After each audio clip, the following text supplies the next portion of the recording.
কাউকে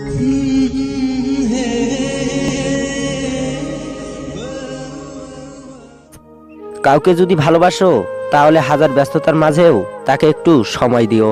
হয়তো তোমার একটু সময়ের জন্য সবসময় সে অপেক্ষায় বসে থাকে। তুমি ততটাই ফিরে পাবে যতটা তুমি কাউকে দেবে, সেটা ভালোবাসা হোক কিংবা কষ্ট। পাহাড়ের উপর দাঁড়িয়ে আকাশকে যতটা কাছে মনে হয়, আকাশ ততটা কাছে নয়।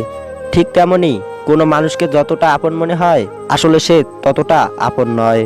সময়, বন্ধু আর সম্পর্ক, এই তিনটে জিনিস আমরা বিনামূল্যে পাই, কিন্তু তাদের আসল মূল্য বোঝা যায় তারা জীবন থেকে হারিয়ে গেলে। কাছের মানুষ কষ্ট দিলে কষ্টের চেয়ে অবাক লাগে বেশি। বারবার শুধু এটাই মনে হয়, সে এটা কিভাবে পারলো। লাইফে দুটো জিনিস কখনো মানুষকে ছেড়ে চলে যায় না, ছায়া আর আফসোস। মন থেকে ভালোবাসলে চোখ থেকে জল পড়বেই, এটা ভালোবাসারই একটা সূত্র। একটা মেয়ের জীবনের সবচেয়ে বড় পাওয়া হচ্ছে একজন কেয়ারিং লাইফ পার্টনার পাওয়া। রক্তের সম্পর্ক ছাড়া কেউ যদি তোমার জন্য কাঁদে, তাহলে বুঝে নিও সে তোমাকে তার জীবনের থেকেও বেশি ভালোবাসে। মনকে প্রশ্ন করলাম, তোমার আপন কেউ তোমাকে ছেড়ে চলে গেলে তুমি কি করবে?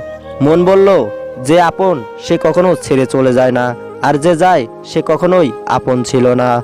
সাইকোলজি বলছে, আপনি যতই রেগে যান না কেন, আপনি শেষ পর্যন্ত তাকে ক্ষমা করে দেন যাকে আপনি ভালোবাসেন। মৃত্যু আর ভালোবাসা দুটো জিনিস না জানিয়ে চলে আসে। একটি নিয়ে যায় মন, আর একটি নিয়ে যায় জীবন। জীবনে বড় হও কিন্তু কাউকে ছোট করে নয়। জীবনে হাসো কিন্তু কাউকে কাঁদিয়ে নয়। জীবনে জয়ী হও কিন্তু কাউকে ঠকিয়ে নয়। জীবনে সুখী হও কিন্তু কাউকে কষ্ট দিয়ে নয়। সকাল না হওয়া পর্যন্ত ফুলেরাও জানে না সে শ্মশানে যাবে নাকি মন্দিরে। তাই জীবন যতদিন আছে নিজের মতো করে বাঁচো। ভিডিওটি শেষ পর্যন্ত দেখার জন্য আপনাকে অসংখ্য ধন্যবাদ।